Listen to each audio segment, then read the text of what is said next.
It's time for Don't Come Here, Stories of the Treasure Coast, where we talk about beautiful beaches, stunning sunrises, and unforgettable experiences.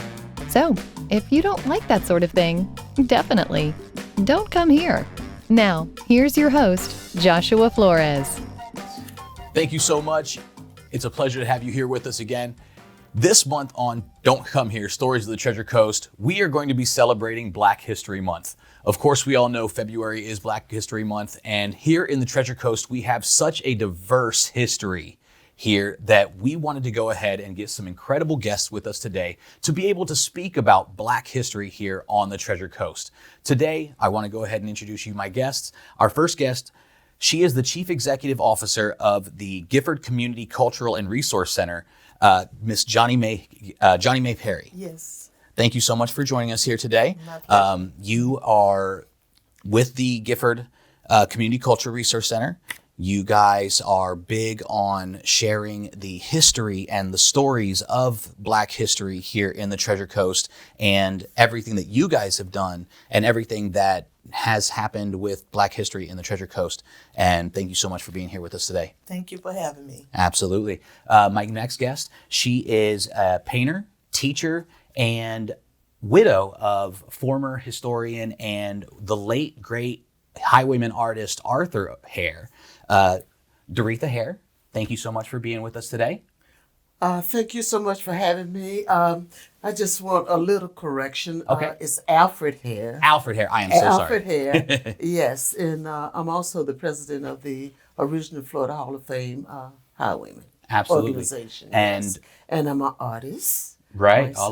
all of your art, you do incredible artwork from, and a lot of your old style Florida artwork is from memory. Absolutely. Of the landscapes that the way old Florida used to be. And from working with Alfred when he was painting, we were partners. That's in the artwork. That's beautiful. Although most of the paintings are signed by him. Right. If I had known at this moment, I would have co-signed. Put a little bit of a signature there in yourself, Yeah. right? Yes. And of course, my next guest also, she is Hope Sound native and the vice president of the Martin County Black Heritage Initiative here in Martin County, where they are looking to start a location here in Martin County to be able to bring the history of Black history in Martin County to the forefront and be able to bring it to everybody's attention. Please welcome Diana Owens. Thank you so much. Absolutely. Thank you so much for being here with us. You guys are, even though you don't have a location yet, you are very much into making sure that the history of Martin County and Black history here in the Treasure Coast is very well known, even though you don't have a location yet. Correct. Right. Right. We are aiming to have a location, and we would love. We already doing oral histories, trying to archive things before everything is gone away, but we won't be able to obtain. Right. And with what you're doing right now with looking for a location. So if anybody out there that is viewing right now knows of any locations in the Martin County area where, we might be able to set them up, this would be a great opportunity. But you guys are working on, you have the Black Heritage Initiative, and you also have the Oral History Project, and you have an evening at the Elliott Museum coming up soon. Right, February the 25th. Okay. It's Schoolhouse Rock, and that is to let people know we're here, and it's a fundraiser, and it's just, we're looking for sponsors, and we're trying to let everybody know that we are here. Right. Okay. Right. Absolutely. And it will be at 6 o'clock. It'll be at 6 o'clock on February 25th. February 25th at 6 o'clock, an evening at the Elliott Museum. Right. Wonderful fundraiser. Great opportunity to be able to learn about history there at the fundraiser and be able to help a wonderful cause. Now, with all of you here, you all have a deep history yourselves of the history here in the Treasure Coast. You're all natives of the Treasure Coast. No. No, you are not. Okay, I thought you were. So, but you have experienced the growth Absolutely. in the Treasure Coast. I came from West Virginia to the Treasure Coast Okay. in 1959. So Okay. yeah, that's. But I'm not born in Right. and raised in Okay, in but Florida at all. Yes. but you do have an extensive history here Absolutely. in the Treasure Coast with the Highwaymen That's right. and with traveling around, and you also did a lot of work with Beanie Backus, Yes, yes. and you have a lot of history with him with doing the artwork and From everything. 1959, I was 16 years old. Oh my goodness. Yeah, when I came here. Yeah. Okay. So I mean, even though you weren't born in the Treasure Coast, you still have that extensive history here. Absolutely. And you were a major part of the Highwayman movement here in the Treasure Coast. Yes, that's around the time that it actually started. Alfred, of course, was, which I didn't know at the time, and I always say that I had completed high school when I moved to Florida. And I met Alfred, which I had no idea that he was going into the 11th grade, because it's being a high school graduate, there was just no way that I could date a underclassman. You know, it just wasn't possible. No, absolutely not. But he didn't tell me he was in the 11th grade, still in high school. And when I got here, I started working at the bus station on US 1. This was totally during segregated times in Florida. And the side of US 1 was for the white client, and the railroad track was for that entrance was the black client. But in any case, Alfred had all these muscles and mustache, and I just knew he was an adult. Right. And when I first met him, and I had a dream about him the first night I laid eyes on him. I had a dream about him. I asked my cousin, who is a native of Florida, and I asked her, who was that guy that asked me if at the time Negroes and whites went to school together in West Virginia? And I told him no. We didn't. We had separate schools. So she said, he was in the service. You know, that house on 13th Street, he built that house for his mother. So I'm thinking, okay, this is an adult. This is a grown man now. And when September school started, I'm looking for him in the daytime. So where is he? Well, he is in high school. Right. And plays football for Coach Jefferson. Okay. And they had curfews. Right. So he could not be out. And then, but by this time I've dated him, and I'm thinking, oh, here you are. Right. With the 11th grader. And then people always say to me, you were a cougar. No, I wasn't. He was older than me. Right. Alfred was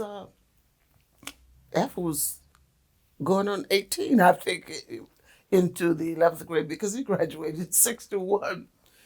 And he told me the story that I think this was during elementary school. I guess the guys were getting into trouble with the teacher or whatever. But anyway, she failed most of the guys, passed the girls, and resigned at the end of the school year. And there wasn't a thing they could do about it. And also, the guys stayed back. So that was why he was finishing school late. That's a beautiful story. Now, do you know what exactly got Alfred into doing the art with the Highwaymen? What brought him into his love of art? Well, in high school, Zenobia Jefferson was the art teacher for Lincoln Park Academy. And Lincoln Park Academy was just the best school, the absolute best school for the children, because the community was just so involved. Everything revolved around the school. Everything revolved around the school. And Mrs. Jefferson was the art teacher, and she just exposed her students to all the art that she could. And during that time, she introduced Alfred to Beanie Backus. And I was working at the bus station, and Bean's house was just a block from the bus station. So, and this was during the summer when Alfred would go down there, so I could leave the bus station and go down on my break and Right. watch Alfred and Beanie painting. And that was the first time I was actually exposed to Really? art. Yes. Okay. I had never seen it. And you could see a blank canvas come to life right before my eyes. So, yeah. That's I That's was excited. fantastic. Yes. That's such an amazing, fascinating story about how, just the education that he had and developed that passion, and then that passion just kind of transferred to you from being able to see it, and now you've been able to make such an impact on the Treasure Coast between your art and Alfred's art and everything. Yes. It's amazing what you guys have been able to do. And speaking of art, we have the art exhibition that you are doing with the after this, before, during, and beyond. Yes. That you are doing at the Gifford Community Cultural Center. Yes. Well, we're actually doing the exhibition at Raw Space Galleries Okay. at 1795 Old Dixie Highway, downtown Vero Beach. We partner with Raw Space Galleries because it's a larger space Right. than the Gifford Historical Museum and Cultural Center. I do want to say that we are beginning February 11th for 1 week. We'll host at the Gifford Historical Museum and Cultural Center the original Highwayman paintings for the Florida Highwayman. And we would do this with the collection of Kenneth Holmes. Okay. Yes. Yeah. So That's- we're very excited about it. Great. We are also partnering with the Indian River County School District to bring students out so they can, see the local artists that came from our community and inspire them, maybe to even paint, but at least be proud of the community that they live in Absolutely. Indian River County. So we're very excited about that. As a little girl, I recall Mr. Ellis Butler and George Butler, and Mr. Harold Newton and the Newton brothers, I think it's Slim and Sam. You saw them painting on the streets in Gifford. That was very common to see. Right. And I was very young, but at least 3 or 4 of them were very good friends with my father, John L. Brown, at the time. And so my father owned Brown Standard Oil service station. And it was very common for some of the residents to just come hang out, at the service station. It was a full service station. And I recall those guys coming by, and being a part of the community. So for them to go from that to, now the Hall of Fame, and be so recognized, it's just very, we're very proud, to boast of the ones that did come from Gifford as well. Oh, I can most definitely imagine. That's got to be almost unreal to feel and to be able to have experienced seeing people just painting on the street, and now their paintings are, in galleries and they're worth thousands of dollars, and it's such a historical meaning to the Treasure Coast, and it's what the Treasure Coast is about, because with all of the growth that we've had and everything, you don't see the Treasure Coast like they saw the Treasure Coast. You don't see Gifford and you don't see Martin County. You don't see the areas in the same way they did. So being able to see the landscapes and being able to see old Florida through their eyes is gorgeous. Like, some of these paintings and some of these portraits are absolutely fascinating. And if you are a fan of art and you like landscapes, do yourself a favor and look up the Highwayman artwork, because it is literally old Florida in a way that you've never experienced. And it really is beautiful. And to know that, the Highwayman had such an impact on our history here. Exactly. And also to get a voucher so you can have a Highwayman tag and show everybody that's behind you that you have a Highwayman painting. That's right. On your car. That's right. That's something that you guys are doing right now. Absolutely. If you go on, to the website, we'll go ahead and we'll post that what was the website? Do you? I don't have it. Don't have it Yeah, right I here. sent it to you. So Right. I don't have I it. didn't write it down here, but you can go online and get your voucher. And once enough vouchers have been sold, they are going to be doing limited edition license plates here in Florida with a Highwayman painting as the license plate. I looked them up myself, and they are gorgeous. Yes, the Like Poinciana tree. Yes, yes. And you can have your own piece of Florida history right there on the back of your car and drive around and show your support to the Highwaymen that way. And it's affordable. It's not expensive. The pre-sale voucher is $35.50 through the tax collector's office. Yes. Right, and proceeds do go towards the Highwayman Museum. So you are supporting the art and everything like that, and the exhibits here in Martin County and in the Treasure Coast of Florida to be able to show your support that way as well. And to carry on the legacy. Yes.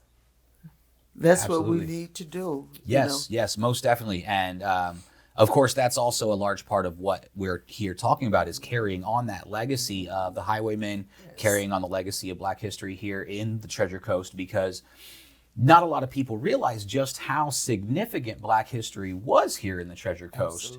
To, how the Treasure Coast has flourished and everything. And that's what you, with the Black Heritage Initiative, are trying to bring to the forefront here in Martin County. Right. Because we don't have a location for that right now, but we do have an extensive history here in Martin County. And you guys have incredible programs.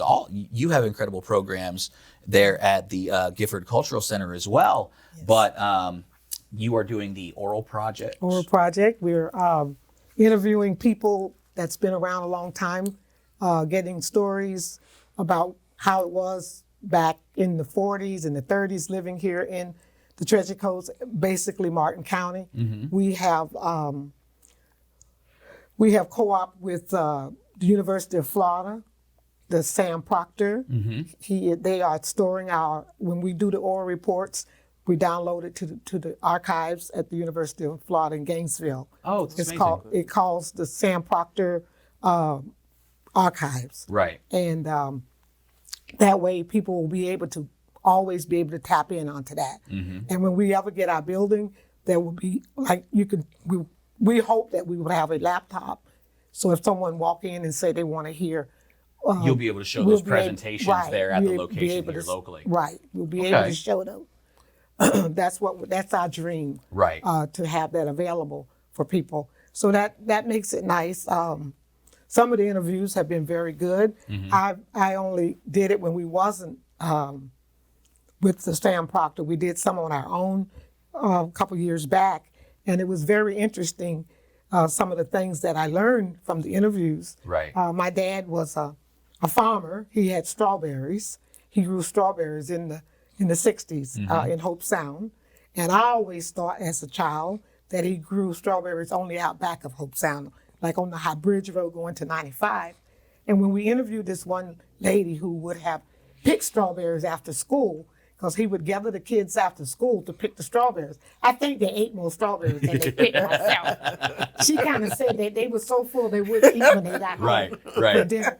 But she let me know that, no, Mr. Parker had strawberries across the railroad tracks heading toward the beach. She said he would pick us up, and he had an acre of land that he had strawberries on the way going to the beach. Not all of his strawberries was not out west of Hope Sound. Oh, wow. I never knew that. Right. He had a lot of area that he was covering. Right. Yeah. Right. So he was the strawberry grower. Yeah. I didn't eat strawberries for many years. So Right. we had strawberries. You had your fill. I had a fill for strawberries. But that was one thing that I learned from that. And I learned quite a few things that I didn't know happened in Hope Sound. Right. Like churches, where they were, what happened to them, like the one at the cemetery where we started, the Moses Project. This is the Gomez Historical Cemetery there in Hope Sound.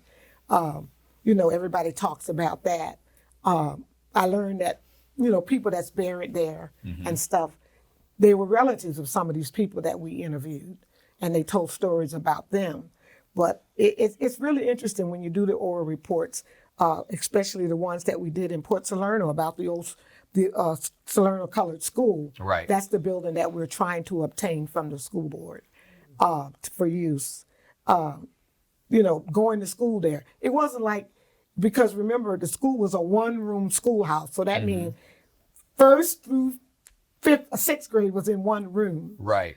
That had to be very interesting. Oh, absolutely. Yeah. When I went to school, we had first and second grade together. But I can't imagine having all the kids in one room. Yeah, to be able to And one teach teacher. that, right, to be able to teach that wide of a variety of children and keep everybody on task. And But these people went on and became very famous. That went to the one-room schoolhouse, like Dr. David Anderson, who just died a couple of weeks ago.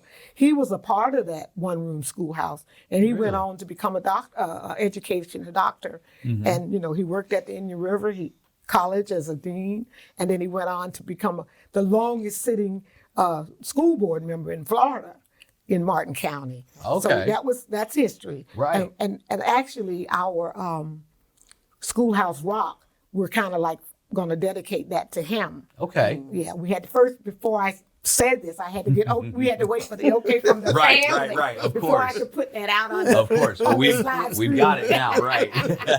And they did get the okay from the family to say this. That's amazing. Because he is a part of that one-room schoolhouse. Right. Actually, there are quite a few people still living in the Port Salerno area that was a part of that one-room schoolhouse. Right. And we were trying to interview most of the people that went there, because that had to be interesting for all of them to be in that one class. Oh, absolutely, without a doubt. And I mean, just having the one-room school down there in Salerno as well, I mean, it's such a historical monument in the area, and there are so many amazing historical locations here in the Treasure Coast that if you are a history buff and you want to, learn about history or you want to check things out, this is a wonderful place for you to come and visit, because between the Heritage Trail that we have here in Florida, about, all about the highwaymen and all about the heritage of Black history here in the Treasure Coast. You can go along the Heritage Trail. You can check out that old schoolhouse.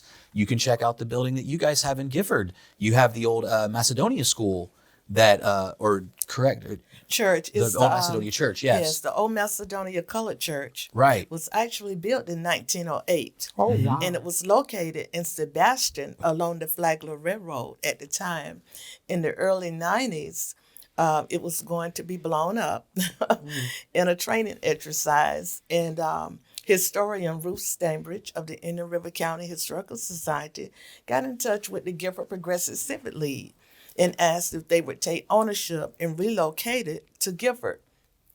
They did in the early 90s, and it was falling apart. But there was a restoration project for about a year or two, and eventually it was dormant, just sitting. And in early 2016, after I relocated back to Indian River County, I was asked if I would transform it into a museum and a Black History Library. That was the dream. And I thought, I don't know how to do this. But I talked to some residents. We began to raise some money, tell our stories, just start telling our stories in Gifford. And in 2018, February 24th, it opened as the Gifford Historical Museum and Cultural Center. That's beautiful. Now, the history of that church is Black laborers didn't have anywhere to worship. They couldn't attend the white churches. So they would get a brick or whatever at the time, wood, and they built the church, and they traveled between Titusville, Florida, and Stuart to attend that little church in Sebastian. Just so that way they would have a place where they would be welcome to be able to worship. Exactly. And so that's all a part of the Treasure Coast history. The Gifford Historical Museum is a member of the Florida African American Preservation Network. And that network highlights museums, Black museums and cultural centers all over the state of Florida. Oh, wow. So the Treasure Coast is now a part of that. Also, Mrs. Hare, I'm sure I met Mrs. Hare at a convention, a conference there in December. And so we are so excited to be able to promote these museums and cultural centers.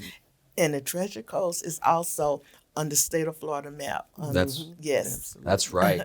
The Treasure Coast is really an understated and an underappreciated area of Florida. Like, we have so much here to offer, whether it be, family friendly excursions or outdoor things, or, history and artwork and museums. Yes. The Treasure Coast really is an area where you don't realize how much there is to offer until you get here and until you really look into it. Right. So, and I mean, you guys have incredible programs with kids, and you guys have the tech program and Yes. teens. Teens Listen, Listen. which is our oral history program. We started the program 2.5 years ago with partnering with the Laura Rodden Jackson Foundation, and it has continued. And we try to we teach our young people to learn and to respect history, and learn about their own history in their own local community, and sit with these seniors. To do so. In terms of the Treasure Coast, Jackie Robinson came here in 1942. That's right. And Robbie Johnson wrote a book about the Dodgers, and he got in touch with me a couple of years ago, and he said, I was cleaning out my office, and I was 15 in 1942, and I was at that game. And he said, I have the souvenir booklet from the game. Wow. And Gifford had the only full-page ad in that souvenir booklet. Wow. And he gave me a copy of it. And when I tell you, as a little girl, these guys and women, they had their names listed, and they were welcoming Jackie Robinson.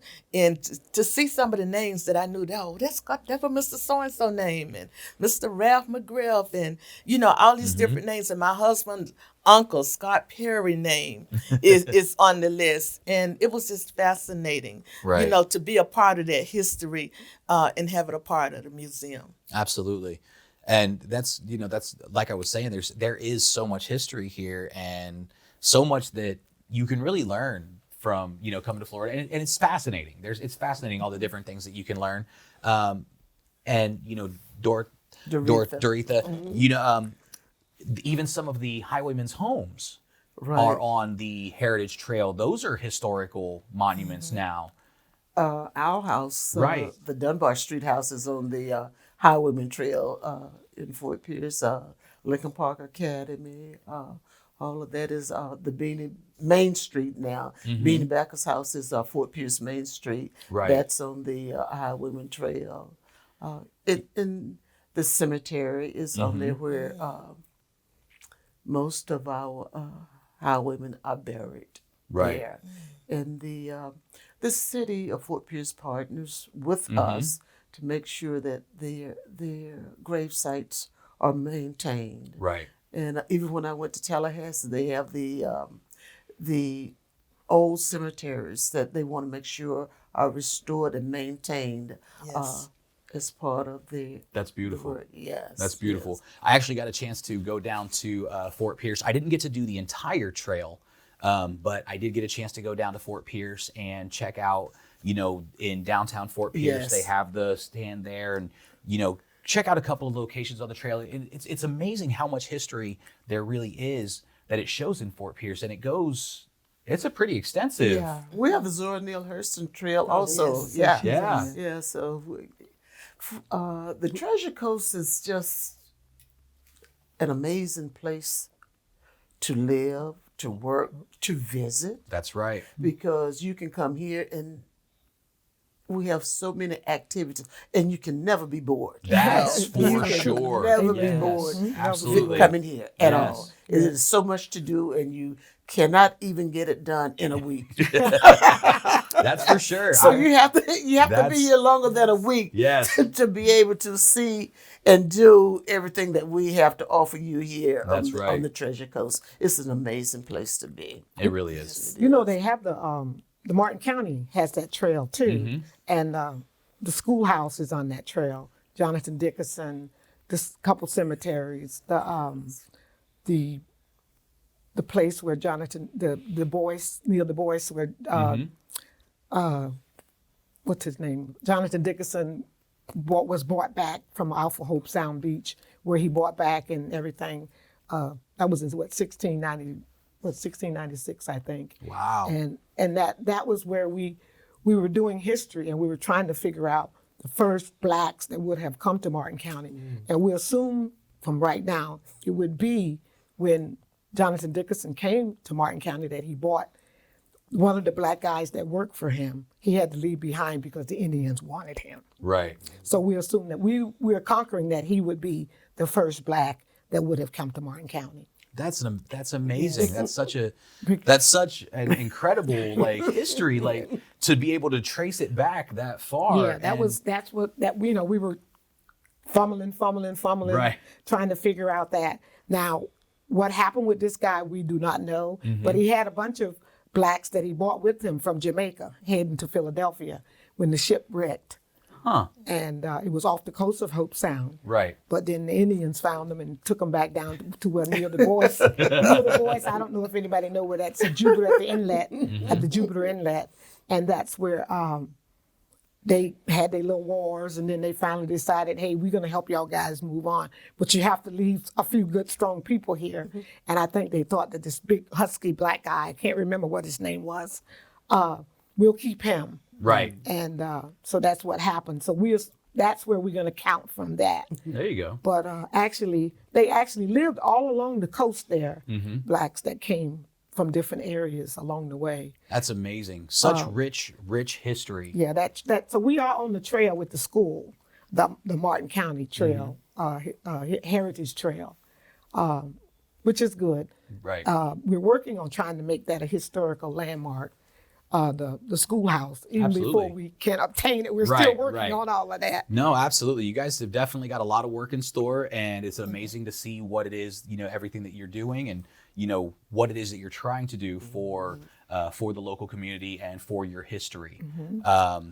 But we've had such an amazing chat here with all of you ladies. Thank you so much for being here with me today. I do want to give you an opportunity. If there's anything else that you want to let our viewers know about that you have going on, or anything that you have coming up, please go ahead and let our viewers know anything that you have going on. Thank you very much. Yes, I would like to invite our viewers to please attend the Raw Space Art Gallery. Our exhibition is after this, before, during, and beyond with artist Angela Corbett. We have partnered with the Fine Arts Cultural Teaching Enrichment Studios, along with the Dr. Samuel A. Hunter Memorial Foundation, to bring this exhibition to Indian River County and the Treasure Coast. Raw Space is open from 4 to 7 Thursday, Fridays, and 11 until 3 on Saturdays. We will have artist talk on February 25th from 5:30 to 7. So we would love to have you all come out. And please visit the Gifford Historical Museum and Cultural Center. The first Saturday of every month, we have Black Vendors Day, and we are open by appointment during the time of COVID. Okay. Thank you so much. And do you have any social media pages or a website or anything that they can? Yes, our website is Gifford Historical Museum and Cultural Center.org. All right. Yes. Thank you so much. Thank you. Thank you for being with me. That was Johnny Mae Perry and Doretha Hare. Anything you have coming up or anything? I just want to remind our viewers to go to the tax collector's website in whatever county they're in, and purchase a pre-sale voucher, because we need to sell 3,000, and that will fund our museum, Highwayman Museum, that we already have our buildings for. It's the Jackie Cannon Building in Fort Pierce at 1234 Avenue D. And we hope, Fort Pierce, we hope to have it up and running by the summer, so that we can introduce our children to the art of highwayman painting. Absolutely. The highwayman art is amazing. Such a deep, rich history. Once again, if you're into history, make sure to check out the highwayman and go into your local tax office and tax collector's website and order one of those pre-sale vouchers for the highwayman plates. It's going to a wonderful cause. And Diana Owens, thank you so much as well for being here with us with the Black Heritage Initiative in Martin County. If you have anything that you'd like to say to our guests or anything about... I want to remind them about our Schoolhouse Rock Dr. David Anderson. We're focusing on him with that. It's our first fundraiser, and we're looking for sponsors. And it's going to be February the 25th at 6 o'clock at the Elliott Museum, who has partnered with us as to help us get started. Please do that. And we are on Facebook, and we do have a website, blackheritageinitiative.com. Thank you so much. Well, from all of us here at Don't Come Here, Stories of the Treasure Coast, to everyone there at home, once again, if you don't like beautiful artwork, if you don't like learning about incredible history, then please don't come here. I love it.